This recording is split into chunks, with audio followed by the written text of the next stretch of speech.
अपनी सारी चेतना को भीतर की ओर ले जाइए।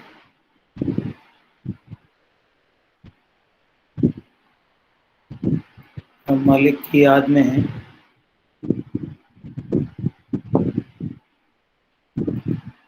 मालिक की उपस्थिति का आह्वान कीजिए।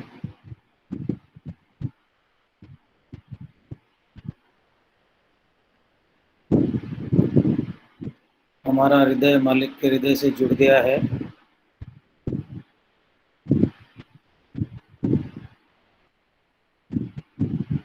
सभी पार्टिसिपेंट्स एक दूसरे से हार्ट टू हार्ट कनेक्टेड हैं।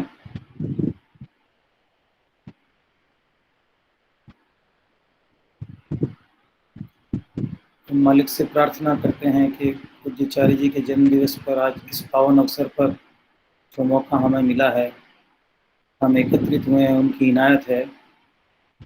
हमें इसकी आवश्यक समझ और मार्गदर्शन प्रदान करें।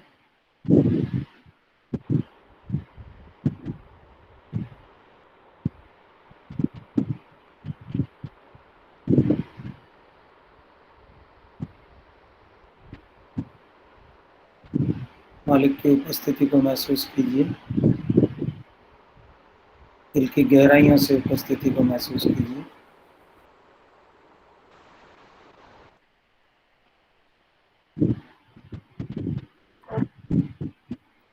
और एक सूक्ष्म सुझाव दीजिए कि जिस कार्य के लिए हम एकत्रित हुए हैं वह सफल है।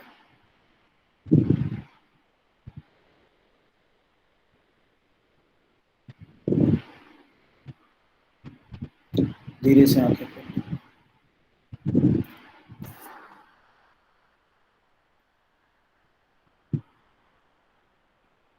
पूज्य मालिक को प्रणाम। सभी भाई बहनों को मेरा प्रणाम। आप सभी को पूज्याचार्य जी के जन्म दिवस की बहुत बहुत शुभकामनाएं। अचानक से कल एक विचार आया, पिछली जो हमारी मीट रही थी सिंह का हृदय, उसका बहुत ही अच्छा रेस्पॉन्स आया। तो अचानक मैंने जितेंद्र भैया से कहा कल भंडारे का अवसर है, पावन अवसर है, इस पर एक प्रोग्राम रख लेते हैं, और तुरंत हो भी गया, उन्होंने कर भी दिया। तो आज हम बात करेंगे, एक किताब है सहज मार्ग से रूबरू, आप लोगों में से पढ़ी होगी, इंग्लिश में मैंड्रिंग्स है। ये है जो सिस्टर अनुराधा भाटिया और संजय भाटिया जो है, उन्होंने इंटरव्यू लिए थे कुछ मास्टर के, सतकोल में और गुड़गांव में। ये प्रश्न उत्तर की एक श्रृंखला है और इसमें इतने सुंदर उत्तर चार्य जी ने सब दिए हैं, इतने बढ़िया तरीके से स्पष्ट किया है कि सभी लोगों की जो क्वेरीज है साधना से संबंधित और कुछ चीज़ों से, तो उसमें क्लियर हो जाती है। हम कोशिश करेंगे आज इसको समझने की। तो चार्य जी कहते हैं, मैं आशा करता हूं कि वे लोग जो शायद इसको सुनेंगे अथवा पुस्तक के रूप में पढ़ेंगे, वे अधिक अच्छे ढंग से अपने आध्यात्मिक अभ्यास में करने के लिए सुसज्जित होंगे।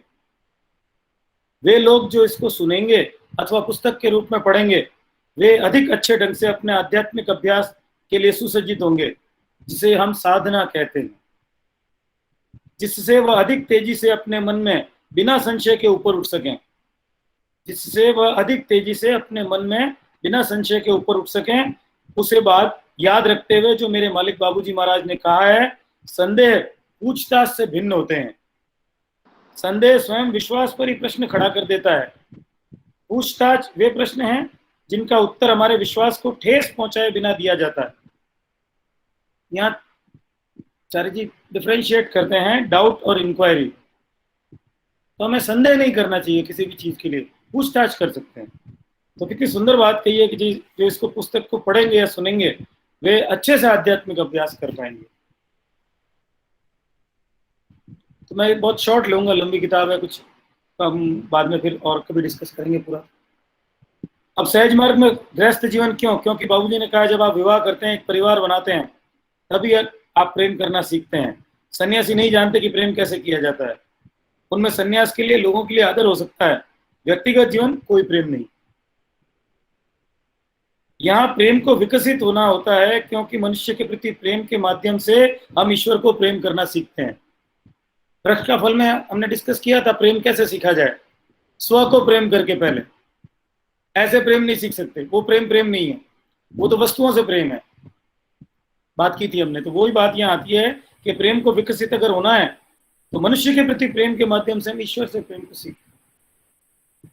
कहते हैं हमसे एक पारिवारिक व्यक्ति के रूप में दो बहुत बड़ी चीजें के लिए करने के लिए कहा जाता है, प्रेम करना और बलिदान करना। प्रेम के बिना बलिदान संभव नहीं है। जब तक आप बच्चे से प्रेम नहीं करते, अपनी किसी चीज का बलिदान क्यों करने वाले हैं? कोई भी माँ अपने बच्चे को बचाने के लिए बिना भोजन के, बिना पानी के रह लेगी क्या? नहीं। तो सन्यासी के लिए यह प्रेम संभव नहीं है। अपनी जरूरत का 3 चम्मच पानी पिएगा, वह कहेगा मुझे जीवित रहना है जिससे आप सब संपन्न बने। पारिवारिक जीवन में क्या है? मुझे प्रसन्न और जीवित रखने के लिए आपको जीवित रखना है। बिना प्रेम और बलिदान के कोई आध्यात्मिकता नहीं होती। परिवार में एक व्यक्ति होने की यही जरूरत है कि वह सबसे प्रेम करे, धीरे धीरे उस प्रेम को परिवार की सीमाओं से बाहर प्रसारित करे, और केवल इसी ढंग से मनुष्य एक ऐसे व्यक्ति से परिवर्तित होकर जो प्रेम करता है, एक ऐसा व्यक्ति बन जाता है जो प्रेम बन सकता है। जो बात हमने पिछली बार की थी, मैं, मेरा परिवार, मेरा शहर, मेरा देश और ब्रह्मांड, ये स्केच भी मैं डालूंगा ग्रुप में, बहुत सुंदर, कि कैसे किस तरह से प्रेम बढ़ता है। प्रश्न, मालिक, ये कहा जाता है मैं ही अपने भाग्य का निर्माण करती हूँ, क्या यह सच है? मालिक, बिल्कुल सच है। देखिए, आप जानते हैं, मान लीजिए मुझे सिर दर्द है और मैं कहता हूँ हे ईश्वर मुझे सिर दर्द है, सुन लिए मेरे सिर में दर्द है, ये क्या हो रहा है? तो आपका सिर दर्द बद से बदतर होता जाता है। जबकि अगर आप खड़े हो जाते हैं, टहलते हैं, अपना काम करते हैं और सिर दर्द को नजरअंदाज करते हैं, गायब हो जाता है। तो पाश्चात्य साहित्य जैसे डेल कार्नेगी जैसे लोगों को आप पढ़ते हैं, वे कहते हैं आप वही बन जाते हैं जो आप सोचते हैं कि आप हैं। ये बहुत महत्वपूर्ण उक्ति है। अभी दाजी ने पिछली मीटिंग्स में बताया था कि आप जेम्स एलन को पढ़िए, एज अ मैन थिंकिंग, मनुष्य जैसा सोचता है। बहुत ही सुंदर किताब है, एक पूरा सेशन उसके ऊपर लेंगे। 1903 में लिखी हुई किताब है। आप वही बन जाते हैं जो आप सोचते हैं। तो कहते हैं, बहुत सुंदर एग्जांपल दिया कि टेनिस कोचिंग के लिए भी कहते हैं, ये जो प्रशिक्षण कार्यक्रमों में कहते हैं आप आराम से कुर्सी पर बैठ जाइए, कल्पना कीजिए कि आप हर संभव स्ट्रोक खेल रहे हैं, तो आप एक बेहतर टेनिस खिलाड़ी बनकर बाहर निकलते हैं। तो क्या हुआ आगे? अब हम भौतिक भाग्य के बारे में बात नहीं करें। भौतिक भाग्य निर्धारित है जो उन संस्कारों पर निर्भर है जो मैं इस संसार में लेकर आता हूँ। संस्कार हमारे विचार और कार्यों के परिणाम है। जैसे जैसे हम एक चीज के बारे में सोचते हैं, वो कठोर बन जाती है। उस मुहावरे के समान है, जो एक विचार को बो दो, एक आदत की फसल काटो, एक आदत को बो दो, एक चरित्र की फसल काटो। इसलिए यदि मैं सोचता हूँ मैं मूर्ख हूँ तो मूर्ख बन जाता हूँ। जो ध्यान की एक पुरानी परंपरा की भी सच्चाई है, आप जिस पर ध्यान करते हैं वही बन जाते हैं। यदि मैं कहता हूं मैं मूर्ख हूं, अपने पूरे जीवन में मैं मूर्ख ही हो जाऊंगा। ईश्वर मदद नहीं कर सकते, क्योंकि आध्यात्मिक सत्य है कि ईश्वर हमारे जीवन में दखल नहीं देते। वह वहां है जैसे मैं लैंप की रोशनी से अपना रास्ता ढूंढ सकता हूं। वे ये नहीं कहते इसे करो या उसे करो। पॉजिटिव थिंकिंग, ऑटो सजेशंस, आजकल सारी इसी पर चल रहा है। बहुत सारी किताबें ब्रायन मर्फी की चल रही है, लुइस एल हे की चल रही है, रंडा बर्न की चल रही है। पॉजिटिव थिंकिंग, मैं अपने आप को सजेशन क्या देता हूँ, मैं क्या सोचता हूँ, नेगेटिव या पॉजिटिव। इसलिए बच्चों के, मेरे पास एक बहुत अच्छी समस्या आई थी, दिन में फोन आते हैं, तो एक सिस्टर ने कहा भाई मैं बच्चे से बहुत परेशान हूँ, क्या करूँ मैं, कुछ ठीक हो ही नहीं रहा है कुछ भी करने से। तो मैंने उसको कहा चलिए, चारी जी कहते हैं भाई वो अपना भाग्य खुद लेकर के आया है, प्रार्थना कर सकते हैं, कोई और उपाय नहीं है। पर कम से कम आप ये करें कि उसको नेगेटिव सजेशन देना बंद करें। 15 साल तक जब बच्चा हो जाता है तो उसको हम हजारों नेगेटिव सजेशन दे चुके होते हैं। तू ये नहीं कर सकता, तू ये नहीं कर सकता, तू वो नहीं कर सकता, तेरा कुछ नहीं हो सकता। यही आध्यात्मिकता में चीज लागू है। मैं अपने बारे में सोचता क्या हूँ, पॉजिटिव सोचता हूँ या नेगेटिव सोचता हूँ। तो कहते मेरे हृदय में ईश्वर है, हर व्यक्ति जानता है, हर व्यक्ति रखता है, लेकिन अनुभव नहीं करता। हर व्यक्ति स्वीकार नहीं करता अथवा मानता नहीं है। और थोड़े, मेरा मतलब है संभवतः लाखों में से एक, अपने अहंकारी व्यक्तित्व के अंदर के ईश्वरीय व्यक्तित्व के समक्ष समर्पण करने के लिए इच्छुक होता है। बाकी क्या कहते हैं, मैं अपनी जिम्मेदारी का ख्याल रख लूंगा, मुझे इस संसार की एक सबसे अच्छी शिक्षा मिली है, मैंने ये उत्तीर्ण किया है, मैंने वो उत्तीर्ण किया है।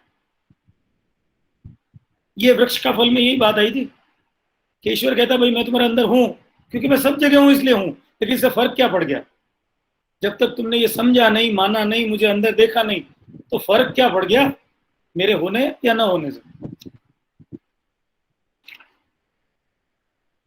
वेस्टर्न कंट्रीज के लोग क्यों सक्सेसफुल हैं? बाबूजी क्या करते थे ये बताते हैं। चारी जी, सामान्यतः पश्चिम जगत के अभ्यासी अधिक संवेदनशील होते थे।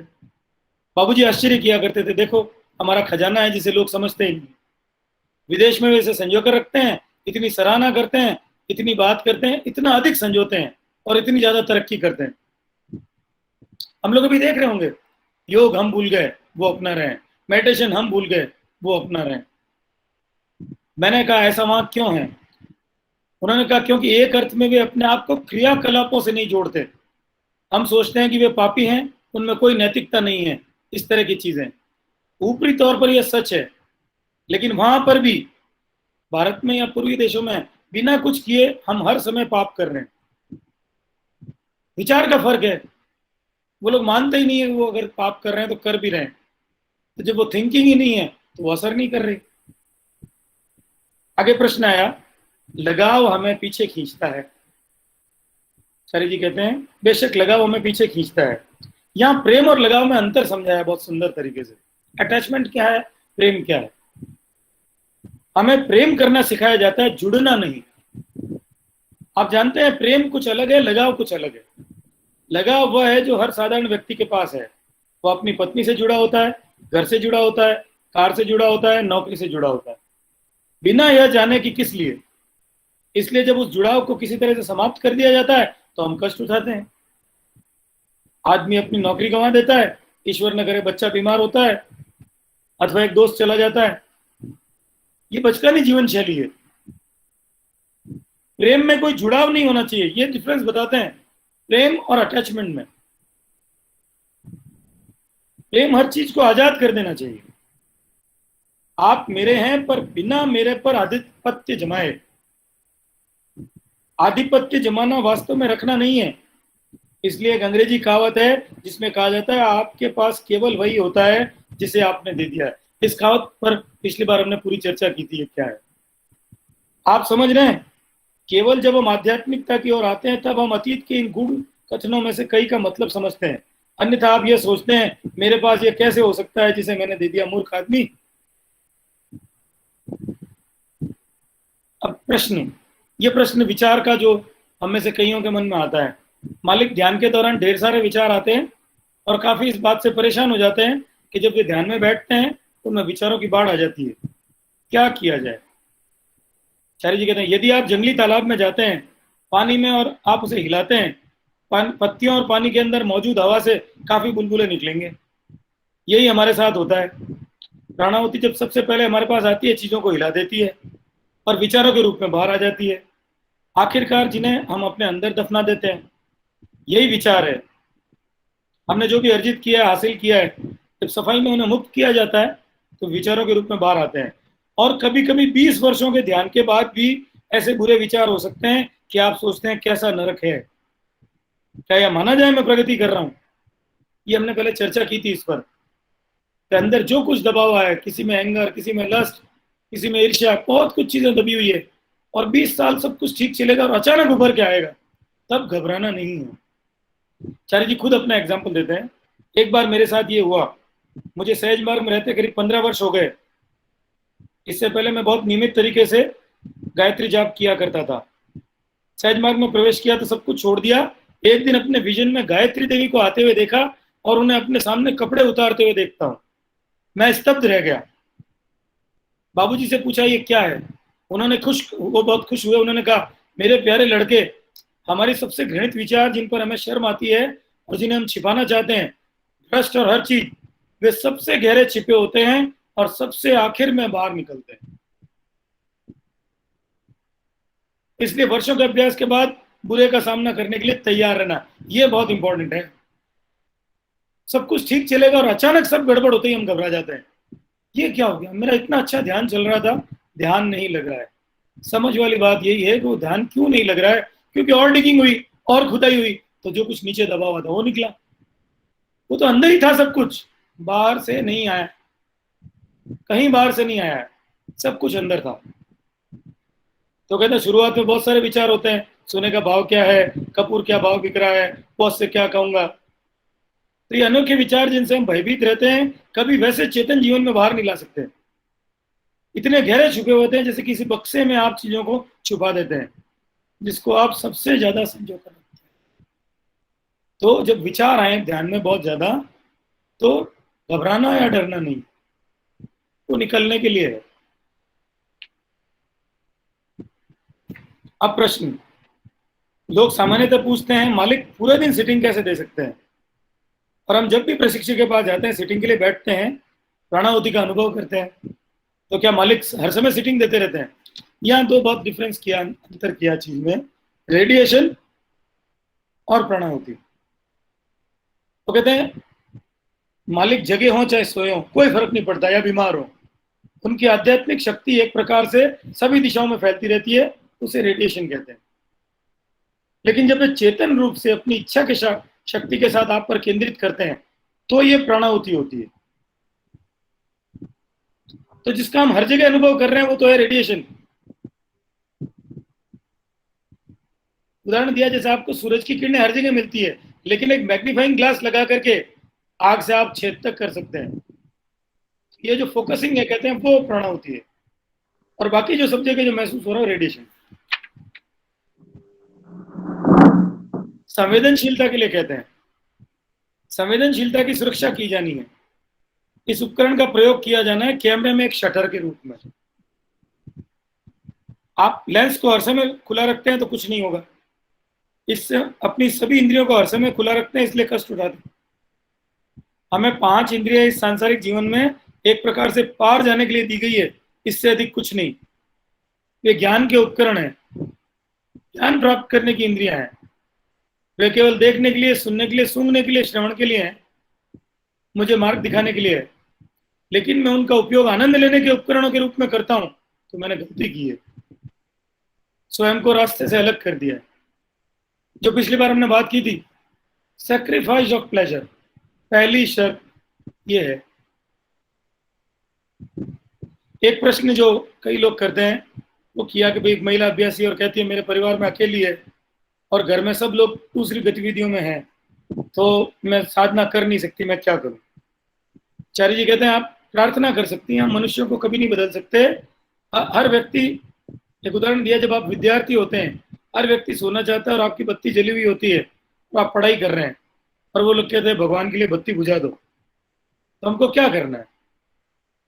आपकी पढ़ाई का नुकसान होता है, इसलिए हम केवल इसकी रक्षा कर सकते हैं और प्रार्थना कर सकते हैं। अभ्यासियों को डींग मारना या विवश करना, ऐसी कोई चीज नहीं करनी चाहिए। मुझे अपना काम करने दीजिए, मैं आपके काम में दखल नहीं दे रहा हूं, तो आप वहां अकेले चले जाइए जहां उन्हें रोशनी परेशान नहीं कर रही है। इसे करें, प्रेम भाव रखें और प्रार्थना करें, बस इतना ही।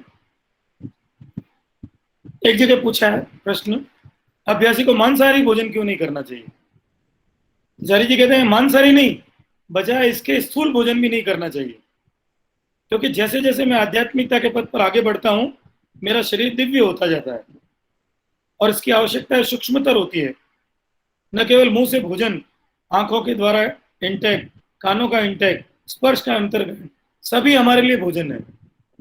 हम समझते हैं मुंह का ही भोजन है, स्थूल होता है। सभी चीजें स्थूल है। आंख जो ग्रहण करती है, कान जो ग्रहण करता है, स्पर्श जो होता है, तो मुझे स्थूल चीजें नहीं देखनी चाहिए। ये तो क्या होगा, जो बाबूजी ने उदाहरण दिया, सड़क पर लड़की नाचते हुए देखी, आकर्षित हो गया और बन गया। तो उपनिषद में कहा है मुझे केवल उसे देखने दो जो मेरी नजर में उत्तम हो, मुझे कानों से केवल वही सुनने दो जो दिव्य हो, ब्रह्मांड में कहीं से अंदर मेरे केवल श्रेष्ठ विचारों को आने दो। आ नो भद्रा कृतवो यंतु विश्वतः। तब हम ध्यान कैसे कर सकते हैं यदि हम चेतना के उस स्तर पर ही नहीं है जो परम आवश्यक है? सफाई के संबंध में एक प्रश्न कई लोग करते हैं जो किया है कि कार्यस्थल पर सहज साधना के बारे में है। वर्क प्लेस पर हम लोगों ने ईर्ष्या का, जलन का, भरोसे की कमी का और क्रोध का सामना किया है। कभी कभी हमें अपने आदर्शों से समझौता करने के लिए कहा जाता है। ऐसे वक्त पर हमें क्या करना चाहिए? ध्यान हमारा किस तरह से सहायता करता है? बहुत सुंदर बात है, ध्यान से सुनिएगा, प्रैक्टिकल करने को कहा है। जब ऐसी प्रॉब्लम आ जाए, सबके साथ आती है, ऑफिस में मेरे साथ भी आई है। जब आप कार्यस्थल में प्रवेश करें, सोचिए कि आपकी रहनुमाई बाबूजी महाराज कर रहे हैं। केवल कल्पना के रूप में ही नहीं, बल्कि महसूस कीजिए कि वे हैं। ज्यादातर वातावरण साफ हो जाता है। जब पूरे दिन आप काम करते हैं, सतत स्मरण में कीजिए, उनकी मौजूदगी को महसूस कीजिए। जो कुछ काम आप करते हैं वो उनके द्वारा किया जा रहा है। यह दिन भर के काम को संभाल लेता है। और यदि आपको समझौता करने के लिए कहा जाता है तो बस उनसे प्रार्थना कीजिए।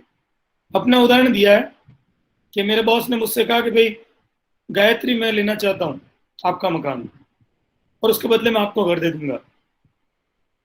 मास्टर ने बाबूजी को कह दिया खाली, और कुछ नहीं हुआ। एक दिन बाबूजी ने पूछा, भैया उस बात का क्या हुआ? मालिक ने कहा, उन्होंने दोबारा मुझे कभी पूछा ही नहीं इस बार। तो कहते हैं यदि आप में भरोसा है तो आप तालिका नहीं बना सकते, दूसरी बार तीसरी बार ये नहीं कह सकते। हर बार जब ये कारगर हो, आभारी हो, और जब ये काम ना करे, कहिए ईश्वर की यही इच्छा।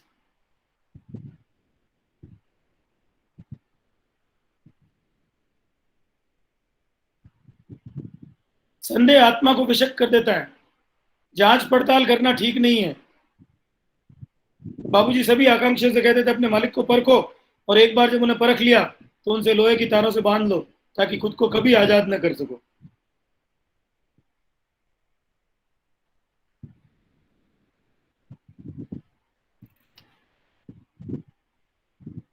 एक प्रश्न किया है कि संस्कार बनते हैं नर्तकी के बारे में बाबूजी ने कहा है, तो हम क्या करें अगर हमारे साथ ऐसा हो तो, जब हम बन जाएं तो? बोला अच्छा सवाल है। वो एक सुंदर लड़की है तो उसका नृत्य अच्छा है और वो प्रशंसनीय लगती है। तो मैंने कहा बाबूजी ऐसे मामलों में क्या किया जाए? ये सवाल मैंने भी उनसे किया था। बाबूजी ने कहा तुम इनकार नहीं कर सकते, क्योंकि तुम्हारी इंद्रियां उसकी खूबसूरती के बारे में, उसके प्रदर्शन के बारे में सच बयान कर रही है। तुम्हारी प्रतिक्रिया क्या होनी चाहिए? तुम्हें ईश्वर की प्रशंसा करनी चाहिए, कहना चाहिए हे ईश्वर, आप ही ऐसी संपूर्णता के समर्थ हैं, आपका धन्यवाद, और आगे बढ़ जाइए। अगर आप सोचते हैं कि आपकी संतुष्टि के लिए है तो ये आपकी गलती है। बहुत बढ़िया लाइन बताइए आगे। पति और पत्नी के बीच में भी पत्नी का सृजन उनके द्वारा किया गया है, आपके आनंद के लिए नहीं, बल्कि पालने के लिए, रक्षा करने के लिए, पोषण करने के लिए और प्रेम करने के लिए, जब तक मौत हमें जुदा न करे। यही विवाह की प्रतिज्ञा है। और हम लोग क्या करते हैं, चारी जी कहते हैं भाई आप समझ लेते हो कि स्पाउस तो आनंद के लिए दिया है। स्पाउस आनंद के लिए नहीं दिया है, कहते हैं वो। ये समझने वाली बात है, गहरी। प्रश्न, इच्छा शक्ति को कैसे विकसित किया जाए? जब आप एक बार इसे करना शुरू कर देते हैं, ज्यादा आसान हो जाता है। हर चीज में पहला कदम सबसे मुश्किल होता है। तरण ताल में पानी में उतरना सबसे कठिन है। आप तापमान की जांच करना चाहते हैं, एक बार जब आप अंदर पहुंच गए, आप मजा लेने लगते हैं। शुरू में सबसे मुश्किल होती है। एक बार जब मैंने बाबूजी को बताया एक किताब लिखना चाहता था, दूसरी पुस्तक अपने मालिक के प्रति, उन्होंने कहा शुरू करना आसान है, लेकिन तुम इसे खत्म कैसे करोगे? तो उन्होंने बताया मनुष्य में शुरुआत करने की शक्ति होती है, समाप्त करने के लिए अवश्य ईश्वर को अनुमति देनी चाहिए।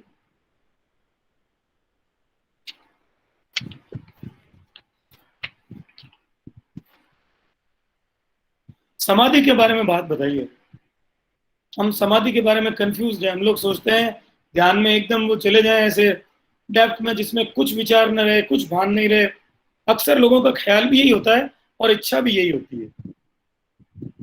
तो कहते हैं पतंजलि के कथनानुसार योग दर्शन में समाधि पाषाण तुल्य मोक्षम कहा जाता है, पत्थर के समान। वे कहते हैं सहज मार्ग ये नहीं है। प्रश्न, तो क्या सहज मार्ग समाधि नहीं है? चरित्र जी कहते समाधि तो है, परंतु वह समाधि नहीं जो पतंजलि ने बताई है, जिसका अभ्यास कितने ऋषि करते हैं और इसे प्राप्त करने के लिए कई दशक लगा देते हैं। तब मैंने पूछा समाधि क्या है? उन्होंने कहा मेरी समझ से, जैसा कि मेरे मालिक ने बताया, समाधि का अर्थ है संतुलन की अवस्था, सम आदि। वह अवस्था जो इस सृष्टि की रचना के समय थी, पूर्ण संतुलन। समाधि वास्तव में संतुलन की अवस्था। इसका यह अर्थ नहीं है कि आप सचेत है या सुसुप्त, अथवा आप ऐसे हैं या वैसे। ध्यान दीजिएगा, हम कोशिश करते हैं ध्यान में कि मैं सचेत हूं या सुषुप्त हूं। अगर मैं सुषुप्त होता हूं तो मुझे बहुत अच्छा लगता है कि साहब मेरी कॉन्शियसनेस बिल्कुल नहीं थी, आज तो मजा आ गया, पता ही नहीं लगा समय कहां गया। तो कहते हैं ये हम संतुलन का प्रयास कर रहे हैं, विभिन्न अतिशयोक्तिपूर्ण शक्तियों और मानसिक शक्तियों के लिए नहीं, कि मैं चील से बेहतर देख सकूं, मेरी त्वचा शिशु से भी कोमल है, वगैरह वगैरह। ये प्रासंगिक नहीं। दादी ने भी कहा था, जब ये ट्रूथ इटर्नल की बात चली थी, कुछ हफ्तों पहले की बात है, तो कहते हैं जड़ समाधि नहीं, अवेयरनेस होनी चाहिए, जरूरी है अवेयरनेस।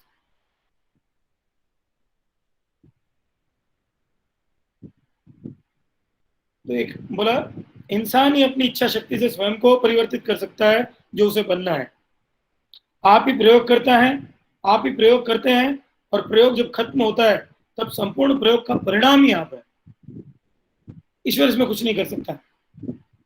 मैंने पूछा ईश्वर के बारे में क्या कहेंगे, उन्होंने कहा तुम एक बहुत ही सरल प्रश्न पूछ रहे हो और इसका कोई उत्तर नहीं है।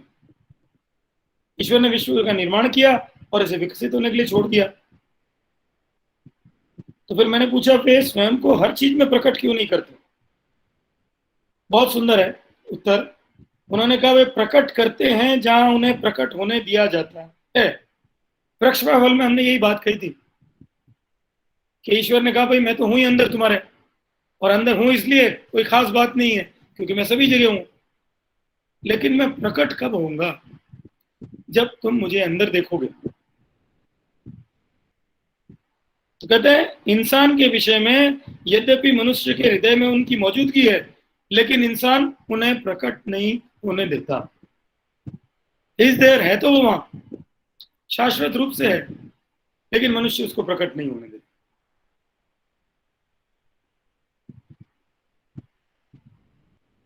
हम पाशविक गुणों के साथ पैदा होते हैं। मनुष्य क्या है, क्योंकि हम अपने इर्द गिर्द मनुष्य के रूप में केवल पशुओं को ही देख रहे हैं। आकार में मनुष्य जरूर है, लेकिन तत्व रूप में नहीं। हम बाघ की तरह दुष्ट हैं, बंदर हैं, मैना की तरह लालची है, और बहुत सारी चीजों की तरह कामुक है। हमारे अंदर कोई करुणा नहीं है, सहानुभूति नहीं है, दया नहीं है, प्रेम तक नहीं है। मैंने पूछा बाबूजी क्या हम में प्रेम नहीं है। उन्होंने कहा चकित मत हो, क्योंकि इंसान नहीं जानते प्रेम क्या है। फिर वही डेफिनेशन दी है, लगाव और प्रेम। वे सोचते हैं ये लगाव और एक दूसरे पर निर्भरता ही प्रेम है। ऐसा नहीं है। आई रिपीट, चकित मत हो, क्योंकि इंसान नहीं जानते कि प्रेम क्या है। वे सोचते हैं कि ये लगाव और एक दूसरे पर निर्भरता ही प्रेम है। ऐसा नहीं है।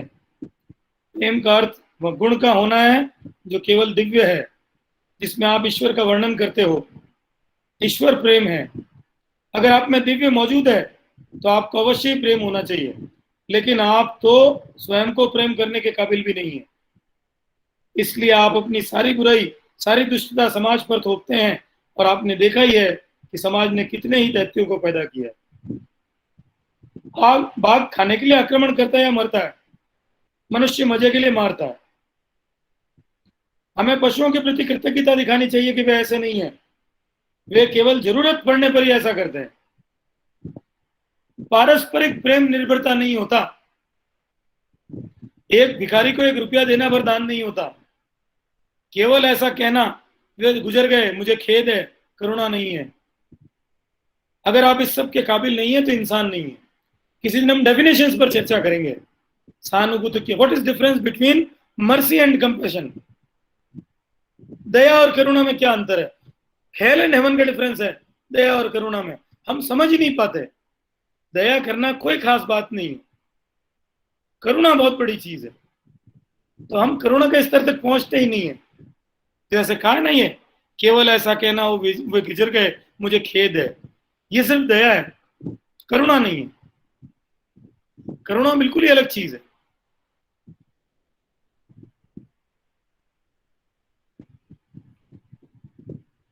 फिर जब मानवीय बन जाने के पश्चात दिव्य बनने की क्रिया प्रारंभ होती है, लगभग 99.99% मामलों में पहली अवस्था भी प्राप्त नहीं होती, क्योंकि सहज मार्ग में आपकी उपस्थिति आपके जीवन साथी को अक्सर पसंद नहीं होती। पति ध्यान करने वाला है तो पत्नी को पसंद नहीं, पत्नी करती है तो पत्नी को पसंद नहीं, पति को पसंद नहीं।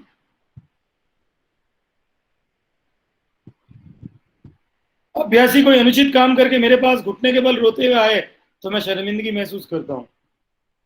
ईश्वर को कैसा लगेगा यदि उनका पुत्र उसके सामने इस तरह जाए, मेरा पुत्र मेरे सामने घुटनों के बल आया। हमें एक क्षमता होनी चाहिए कि हम अपने पिता सृष्टिकर्ता के पास जाएं, सीधे खड़े हों और कहें पिताजी मैं आ गया हूं, मैं जैसा हूं वैसा हूं, मुझे बदलना ही है, तो कृपया तो चित कीजिए।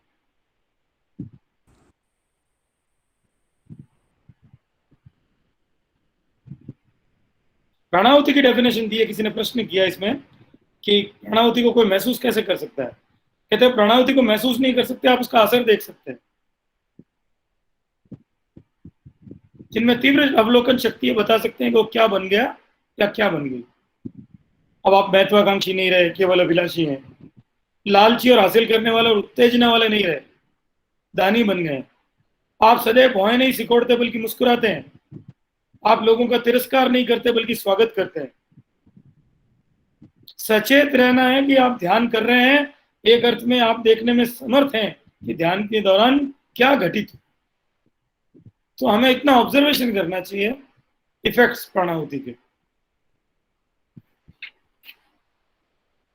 तो प्रश्न आया कि यह नियमित अभ्यास से हासिल किया जा सकता है ना? केवल नियमित अभ्यास। उत्तर, इसीलिए हम पहले दिन से नियमित डायरी लिखने की सलाह देते हैं। कुछ जानने के लिए क्या हुआ है, डायरी राइटिंग सेशन में पूरा डील किया था हमने, उसे जानने के लिए आपको अवलोकन करना ही होगा। तो ये प्रश्न पहले दिन से ही आरंभ होता है, अगर आप पहले दिन से डायरी लिखें तो। जब मुझे पता चलता है कोई परिवर्तन नहीं हुआ है, तब मैं और ध्यान करूंगा और परिवर्तन अवश्य ले आऊंगा। तो बाबूजी का कहना है कि ध्यान की वही आवाज नहीं आ रही है। लक्ष्य को सदैव सामने रखती है। अब ध्येय क्या है? मेरा परिवर्तन। तो मैं उसे सामने रखते हुए अपने आप का अवलोकन करता हूं, तब मुझे अंतर का परिवर्तन किस तरह से होता है आभास होता है।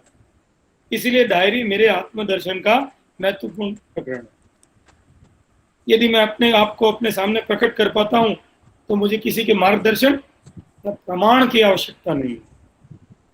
तो प्रश्न आया, ये सब हम डील कर चुके हैं, फिर भी मैं रिपीट कर देता हूँ।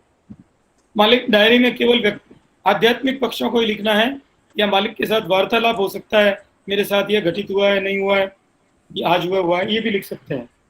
उत्तर, नहीं नहीं, आपके मन में जो लिखने का ख्याल आए लिखना चाहिए। कोई भावुकता नहीं हो, कोई काल्पनिक चीज नहीं हो जिससे आप बात को बड़ा चमक।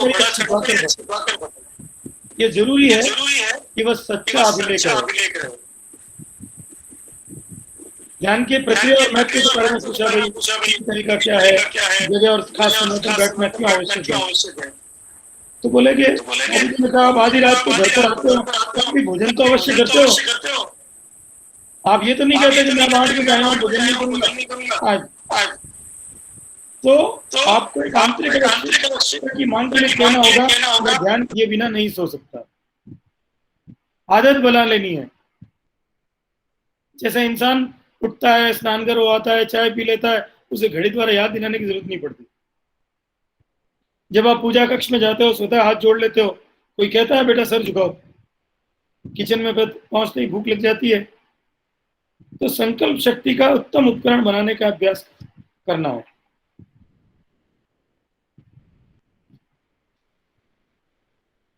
दिव्य प्रकाश के लिए बहुत सारी क्वेरीज होती हैं। प्रश्न किया, ध्यान पद्धति में हम एक विचार रखते हैं कि हमारे हृदय में दिव्य प्रकाश है, ये क्या है? उत्तर, दिव्य प्रकाश का वर्णन नहीं हो सकता। ऐसी चीजें वर्णन के परे है। प्रसन्नता, अप्रसन्नता क्या है? हम उसका वर्णन नहीं कर सकते, अवर्णनीय है। जब मैं प्रसन्नता का वर्णन नहीं कर सकता तो ईश्वरीय प्रकाश के बारे में क्या वर्णन कर सकता हूं? मैं सोचता हूं हृदय में ईश्वरीय प्रकाश विद्यमान है और ध्यान की प्रक्रिया द्वारा मैं पता लगाता हूं कि ये क्या है। जैसे मैडम क्यूरी ने क्या किया था, चट्टान के नीचे चाबी रखी और अगले दिन प्याला मिल गया। ये कैसे संभव हुआ? क्योंकि बुद्धि और इच्छा थी जानने के लिए, जानने की इच्छा थी। और कोई होता तो कहता अरे छोड़ो यार, पान खा खाते हैं। ज्ञान का अनावरण केवल शिक्षा या दबाव के कारण नहीं, बल्कि जानने की अंदर की तीव्र इच्छा के कारण होता है। अगर हम में तीव्र इच्छा होगी ना, सब कुछ अपने आप रिवील हो जाएगा। कोई प्रश्न करने की आवश्यकता नहीं होगी। मैं आपको बताता हूं, स्वतः उत्तर मिलने लगेंगे। लेकिन उसके लिए जरूरी है कि मेरी इच्छा कितनी है, तीव्र।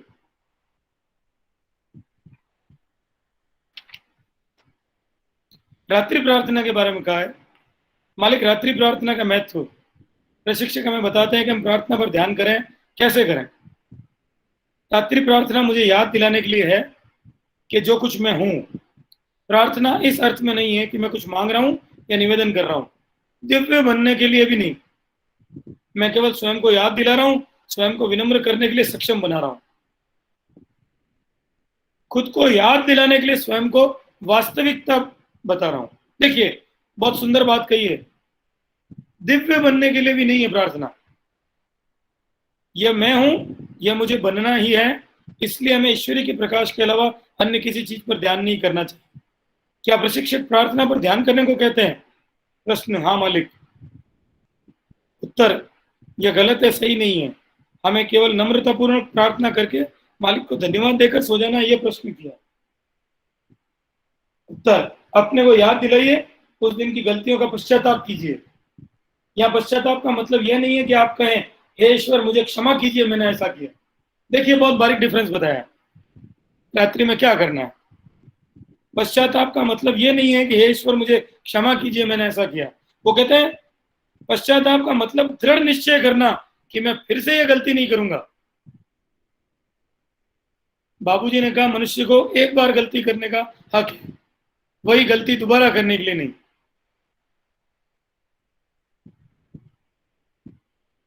सफाई के बारे में एक क्वेश्चन जो बहुत लोग करते हैं, कुछ लोगों को सफाई के लिए घर में वक्त नहीं मिलता, देर रात को पहुंचते हैं।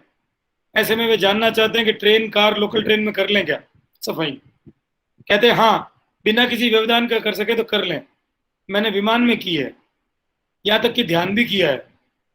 एक बार मौसम बहुत खराब था, सब लोग बीमार हाल थे, मैं ध्यान में बैठा रहा। मौसम उतरा, विमान उतरा, तभी मैं जाग सका। सब लोगों ने कहा आप तूफानी मौसम में ऐसे सो कैसे सकते हैं। उन्होंने सोचा कि मैं सो रहा था। तो परिस्थिति में, ऐसी परिस्थिति में भी ध्यान मदद करता है। एक अभ्यासी का अपने गुरु के साथ आदर्श संबंध क्या होना चाहिए? पिता पुत्र का, मित्र का या शिक्षक का? क्या उत्तर? बाबूजी ने 3M बताए, मास्टर, मिशन और मेथड। हमारे यहाँ ऐसे अभ्यासी हैं जो बहुत समर्पित है मिशन के प्रति, जान दे देंगे, चंदा इकट्ठा करेंगे, काम देंगे, वार्ता देंगे, किताबें छापेंगे, लेकिन उनका संबंध ध्यान और मालिक से नहीं होता। कुछ लोग ऐसे हैं जो पद्धति की ओर समर्पित हैं, पूरे दिल से अर्पित कर देंगे, लेकिन मालिक से कोई संबंध नहीं रहता। अब कुछ लोग ऐसे हैं जो केवल मालिक के प्रति समर्पित है, ध्यान और मिशन को नजरअंदाज कर देते हैं। तो कहते हैं ये तो शिशु अवस्था है, जो अपनी माँ के हाथ में है, खुश है, कहीं और नहीं रहना चाहता, नीचे बिठाओ तो रोने लगेगा। आदर्श तो ये है कि हम तीनों से जुड़े हों, और लेकिन आप इन तीनों में से केवल एक के लिए समर्पित रहना चाहें तो सदैव मालिक के प्रति समर्पित होना सर्वोत्तम है। जैसे बच्चे को माता पिता से सब अपने आप मिलता है, उसे स्वतः ही सब कुछ मिल जाता है, जो कि पद्धति और मिशन से जुड़े तो नहीं मिलता है। तो 3 में से सबसे इंपॉर्टेंट बताया मिशन, मास्टर और मेथड में से मास्टर। आप मिशन से जुड़े रहें, खूब वॉलंटियरशिप करते हैं, लेकिन अगर मास्टर से वो कनेक्शन नहीं है, काम का नहीं। बहुत अच्छा अभ्यास करते हैं, अभ्यास में अगर भाव नहीं है तो काम का नहीं। तो काम का क्या है? काम का मालिक, आई एम मास्टर। भौतिक रूप से मालिक के करीब रहने से मेरी नकारात्मक प्रवृत्तियों को हटाने में भी सहायता मिल सकती है। उत्तर, अगर आप दूर हो लेकिन इस आंतरिक संपर्क को बनाए रख पाते हैं, तब हर चीज कारगर होती है। लेकिन आप कहते हैं वे शाहजहांपुर में है और मैं मुंबई में, तब आपने स्वतः ही खुद को जुदा कर लिया। ये हमने कई बार मीटिंग में चर्चा की है। भौतिक उपस्थिति के लालच से ऊपर उठना, ये क्या है? भंडारा खाना में कितना सुंदर था, कितना मजा आता मालिक के साथ, और वो वातावरण क्या आनंद था। तो कहते हैं आगे, ये आपको उस दूरी तक ले जाता है जिससे आप स्वयं ही विवश हो रहे हैं और दंडित हो रहे हैं। तो राज की बात यह है कि आप उनसे दूर होते हुए भी अलगाव को अनुभव न करें। अगर मैं ऐसा करूंगा तो क्या होगा? ये आपको उस दूरी तक ले जाता है जिससे आप स्वयं ही विवश हो रहे हैं और दंडित हो रहे हैं। वो वहां बैठे हैं और मैं यहाँ हूं।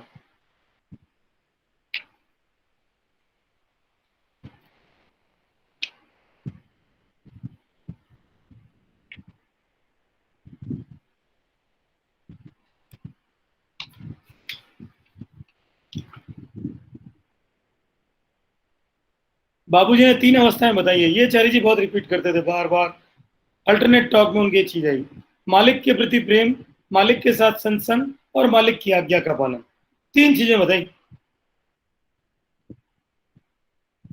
आज्ञा पालन से शुरू करते हैं। मैं आज्ञा पालन करता हूँ। वे कहते हैं ध्यान में बैठो, मैं ध्यान में बैठता हूँ। दूसरी चीज प्रेम, मालिक के प्रति प्रेम। मतलब ही बनकर आए हैं इस उद्देश्य से कि मुझे केवल मोक्ष चाहिए, तो हमारी यात्रा सफल नहीं होगी। ये हमने बहुत बार चर्चा की है, कई मीट में इस चीज पर चर्चा की है कि मेरा उद्देश्य क्या होना चाहिए। जब मैं प्यार करता हूं, मुझे आज्ञा पालन की जरूरत नहीं है। हमारे देश में लोग ये हास्यास्पद धारणा पाते हैं, इसलिए हम अनुशासनहीनता पाते हैं। और भारत में तो कई भागों में इतनी खराब भी नहीं कि मैं तुमसे प्यार करता हूं तो तुम्हें सता सकता हूं।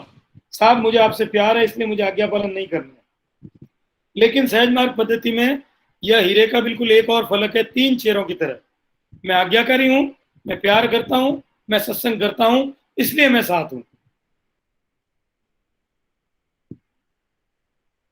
कई लोगों से मैंने ये सुना था कि जब मैं प्यार करता हूं तो और किसी चीज की जरूरत नहीं है, प्रेम है तो।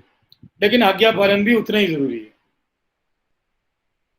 प्रश्न, आत्मा को परम शक्ति ईश्वर से अलग क्यों होना पड़ा, मतलब जन्मी क्यों हुआ? उत्तर,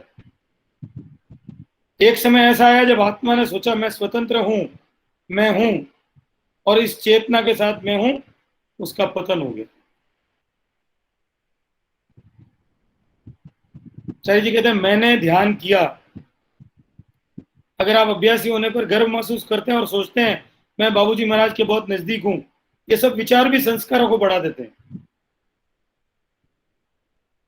मैं ध्यान करता हूं, मैं कौन होता हूं ध्यान करने वाला? अभी भंडारे की टॉक में बात की थी दाजी ने, AEIOQ जब समझाया था तो कहा था कि जो स्थितियां मिलती जरूर है, लेकिन अगर मैं ये समझ लूं कि मैंने प्राप्त की है तो फिर बेकार, वो उनके द्वारा दी गई। तो स्थूलता के जुड़ने के लिए वही पुराना जो एग्जाम्पल था उस पर ही वापस जोर दिया है। आप एक रसगुल्ला खाते हैं, कोई नुकसान नहीं। एक सुंदर लड़की की ओर देखते हैं, कोई नुकसान नहीं, बशर्ते यह सतत स्मरण में हो। कितनी सुंदर युवती है, केवल इसे ईश्वर ही बना सकता था, और वो चला जाता है, बस इतने। स्वादिष्ट रसगुल्ले, ईश्वर की सृष्टि, मालिक मैं आपका शुक्रगुजार हूं। और इससे भी बेहतर यह है कि खाते वक्त ये ख्याल करें कि मालिक ही खा रहे हैं। अगर आप ऐसा करते हैं तो उस विचार, कर्म या संस्कार का प्रभाव नहीं आता। अगर आप ऐसा करने में के योग्य हैं तो संस्कार प्रारंभ करने से पहले ही रास्ता समाप्त कर लेंगे। अन्यथा क्या होगा? संस्कार पर संस्कार जोड़ते जाएंगे, हर दिन, हर हफ्ते, हर महीने। पिछली मीट में बात की थी, चारी जी कहते हैं आइसक्रीम खाना क्यों नहीं, बहुत सुंदर है, कहा था उन्होंने, याद हो आप लोगों को? तो आइसक्रीम खा ली, लेकिन ये नहीं कि एक और आइसक्रीम मिल जाए अभी और, ये लोभ ना हो।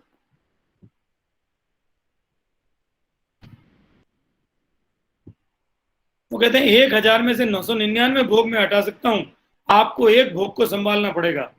क्या आपको इसे दिल से और खुशी खुशी स्वीकार नहीं करना चाहिए? उनके संदेशों में केंद्र बिंदु यही है कि दुख, सुख, खुशियां सभी को प्रसन्नता से साथ स्वीकार करना चाहिए। यह कहना अनुचित है खुदा तू अंधा है, तुझ में रहम नहीं है, दया नहीं है। एक बात और बताई, संस्कार मैं बनाता हूं या माता पिता से भी लेता हूं? ये नई चीज है। तो कहते हैं कि नहीं, अपने माता पिता का, परिस्थितियों का, गरीबी अमीरी का, सबका चुनाव हमने किया। लेकिन होता क्या है, चुनाव तो बहुत ज्ञानपूर्ण तरीके से किया, लेकिन यहाँ आने पर अमीर माता पिता सोचने पर विवश कर देते हैं कि अमीर है, शक्तिशाली माता पिता सोचने पर विवश करते हैं कि शक्तिशाली है। रावण का एग्जाम्पल दिया कि उसकी माता ने क्या कहा, तुम रावण हो, मैं नहीं चाहती तुम अपने पिता की तरह बनो, तुम्हें राक्षस बनना होगा और इस धरती पर शासन करना होगा। ये एक इंपॉर्टेंट एस्पेक्ट समझ में आया कि माता पिता भी कंट्रीब्यूट कर सकते हैं।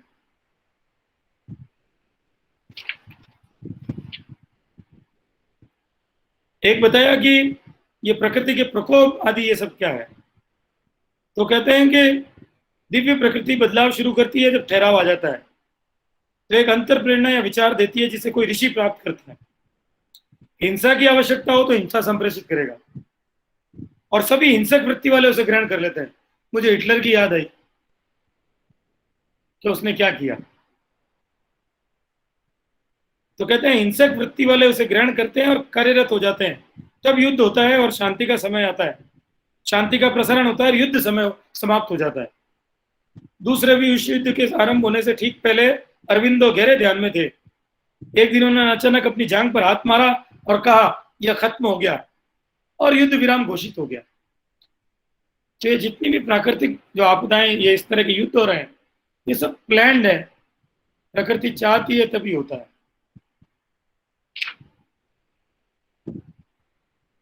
प्रश्न, मालिक अक्सर सुने जाने वाला वाक्य है, मैं तो इतना भला हूं फिर बुरी चीजें मेरे साथ ही घटित क्यों होती है।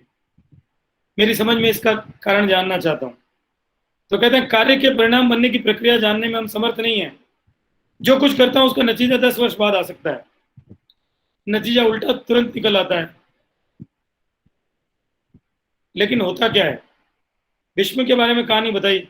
कृष्ण से पूछते हैं, भगवान मैंने 100 जन्मों को जांचा पर मुझे कुछ नहीं प्रतीत ऐसा हुआ कि मेरी मृत्यु बाण की शैया पर हुई हो। क्या आप मुझे बता सकते हैं ऐसा क्यों हुआ। भीष्म थे जो सबसे बुद्धिमान थे, उन्होंने ये पूछा आचार्य जी के अंदर। कृष्ण मुस्कुराते हैं और कहते हैं, भीष्म आपकी दृष्टि 100 जन्मों तक सीमित है। उससे आगे एक जन्म में जब आप राजकुमार थे और आखेट पर निकले थे, आपको एक सर्प मिला। आपने उसे अपनी पूंछ, उसकी पूंछ से पकड़ा और घुमाकर कटीली झाड़ी में फेंक दिया। उसका बदला आपको इस जन्म में मिला। हमें ये सोचना है। मैंने इस पर बहुत गहराई से विचार किया कि कितने जन्मों के बंधन कब जाके भुगतना पड़ेगा, कोई पता नहीं। हम तो सोचते हैं इस जन्म में कोई बुरा नहीं किया, ये क्या हो रहा है। कौन से सैकड़ों जन्म पीछे जाएंगे, उसमें किया होगा, उसका आज भुगतना पड़ रहा है।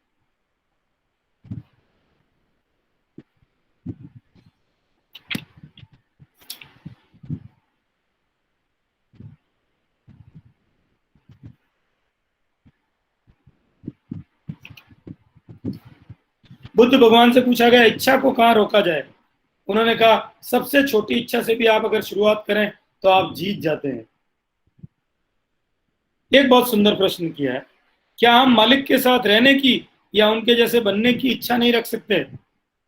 मुझे उनके साथ रहने की तड़प होनी चाहिए, इच्छा नहीं। या तड़प और इच्छा में अंतर चारी जी करते हैं। देखिए, तड़प आत्मा की अभिव्यक्ति है और इच्छा शरीर और मन की अभिव्यक्ति है। रिपीट, तड़प आत्मा की अभिव्यक्ति है और इच्छा शरीर या मन की अभिव्यक्ति है।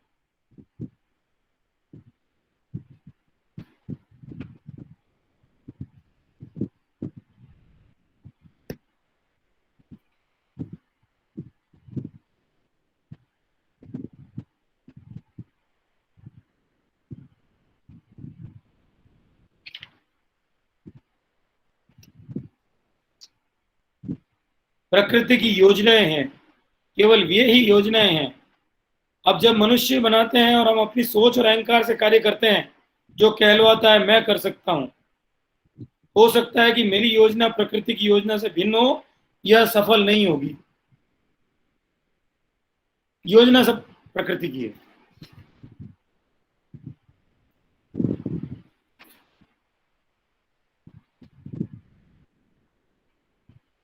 एक समर्पण के लिए कहा था, यहां बताया। तो कहते हैं कि एक प्रश्न बहुत सुंदर किया कि मालिक मैं 30 वर्षों से अभ्यास कर रहा हूं, मैं इच्छुक भी हूं, मैं आस्था समर्पण और प्रेम भी चाहता हूं। इस प्रश्न को ध्यान से सुनिएगा। हम सब में बहुत लोगों का यह प्रश्न हो सकता है।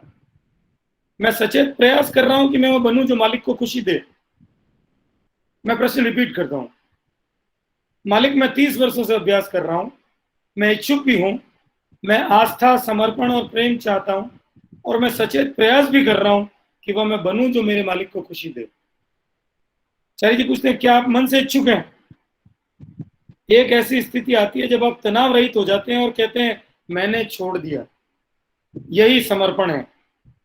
हे नाथ मैं इच्छुक हूं, इसका अर्थ है अब आप अभी भी चाहते हैं। ढील छोड़िए, मेरे साथ वो कीजिए जो आप चाहें। प्रश्न मैं नहीं समझ पा रहा हूं, अभी भी प्रश्नकर्ता समझा नहीं कि क्या कहना चाह रहे हैं। तो चार्य जी उत्तर फिर देते हैं, समर्पण, ये विचार छोड़ दीजिए कि आप इंतजार कर रहे हैं, इच्छुक हैं और कुछ भी नहीं हो रहा है, सब छोड़ दीजिए। यह उस व्यक्ति की तरह है जो खुदकुशी करना चाहता है, रस्सी बांध लेता है परंतु उसे पकड़े रखता है, यह कहते हुए भी कि रस्सी को टूटने न दो ताकि मैं खुदकुशी न कर सकूं। आप समझ रहे हैं? फिर प्रश्नकर्ता कहता है, नहीं मालिक, नहीं समझा। आचार्य जी कहते हैं, यही तो कहते हैं, प्रश्नकर्ता कहता है, अगर मैं मेरे सचेत मन में सोचता हूं मुझे आध्यात्मिक बनना है, आध्यात्मिक बनना है, तो इसका तात्पर्य है कि मेरे अवचेतन मन में एक दृढ़ विश्वास है कि मैं आध्यात्मिक नहीं हूं। आचार्य जी कहते हैं, यही तो समस्या है कि दृढ़ विश्वास नहीं है, भय है, हर चीज का निष्कर्ष डर है, यहां तक कि खुशी भी। तो अगर मैं ये सोचता हूं कि मुझे आध्यात्मिक बनना है, कहीं ना कहीं मेरे सबकॉन्शियस माइंड को मैं सिग्नल दे रहा हूं मैं आध्यात्मिक नहीं हूं।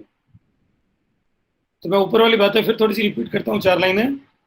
ये समर्पण, चार्य जी कहते हैं, छोड़ दीजिए विचार कि आप इंतजार कर रहे हैं, इच्छुक हैं और कुछ भी नहीं हो रहा है, सब छोड़ दीजिए।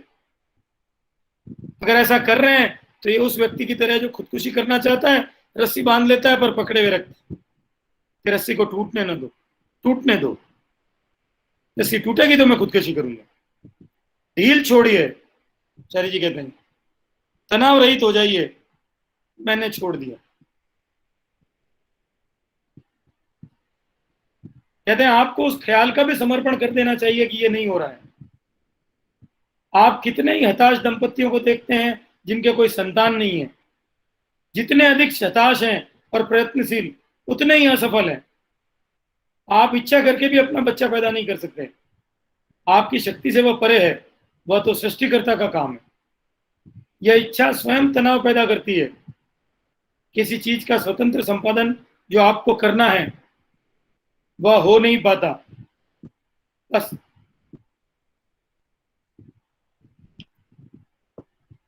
तो इसको आज समय कम था, आगे सब लोगों के अपने अपने अपॉइंटमेंट्स है, सिटिंग्स भी और सत्संग भी है, ज़्यादा नहीं ले पाया मैं इससे, फिर भी मैंने कोशिश की जितना कुछ कर पाऊँ।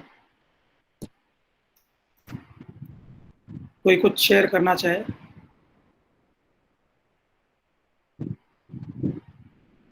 कोशिश करेंगे कल एक और रखें प्रोग्राम, अगर आप लोगों की इच्छा होगी तो।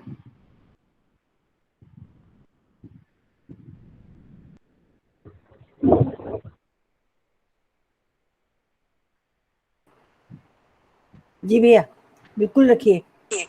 जी सर, जी सर, मैं भी सहमत हूँ, आप रखिए कल।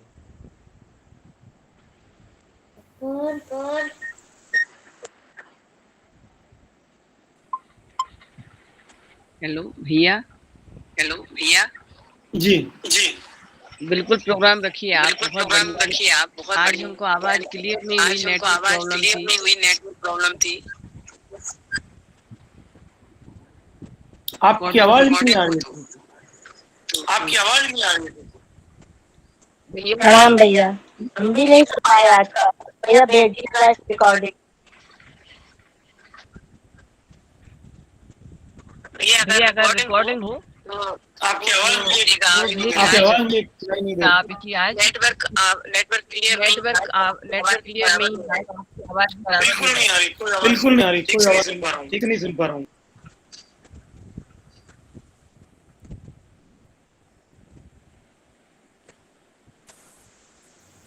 भैया वो बता रहे हैं कि उनको वाईफाई और नेटवर्क का प्रॉब्लम है। मेरे शायद मेरे यहाँ कोई प्रॉब्लम है, मुझे लगता है, मुझे आवाज साफ नहीं आ रही। उनका प्रॉब्लम है, बहुत आ रही है। तो बोल रहे कि अगर रिकॉर्डिंग है तो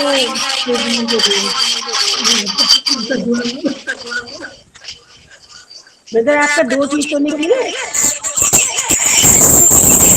फोन तो मेरा चालू हो है। सकता है मेरे यहाँ कोई प्रॉब्लम हो, मुझे नहीं दे रहा।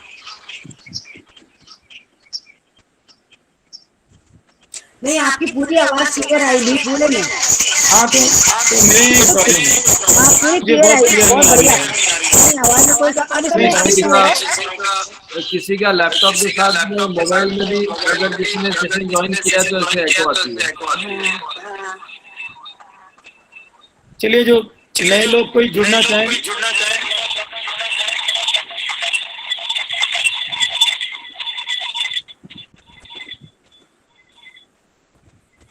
आज जो नए लोग जुड़े हैं मेरा नंबर कर लीजिए, मैं उनको मैसेज डाल दूंगा, मुझे व्हाट्सएप कर दीजिए उनके मीटिंग का और आने वाली मीटिंग का मेरा नंबर मैं चैट बॉक्स में डाल देता हूँ।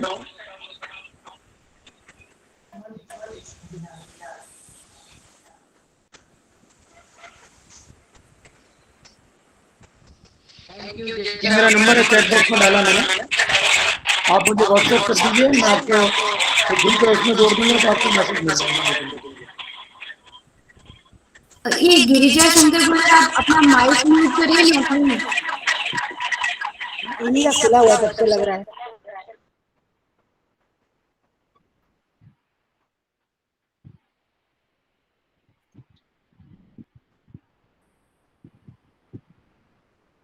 भैया इको बंद हो गई, देखिए जी, इको बंद हो गई, बिल्कुल ठीक हो गया।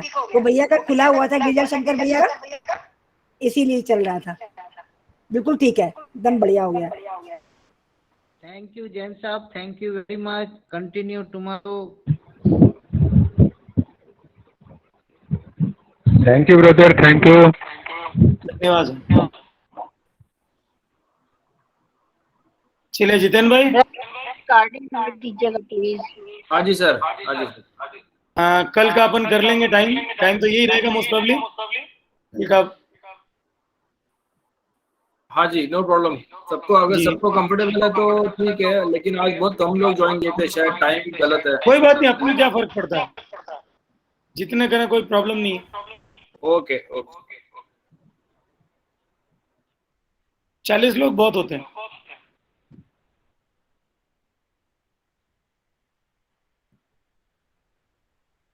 ओके जी, फिर अभी बंद करते हैं ना। Thank you. ठीक है भैया, नमस्ते। नमस्ते भैया, नमस्ते, थैंक यू। नमस्ते नमस्ते भाई, बहुत अच्छा लगा।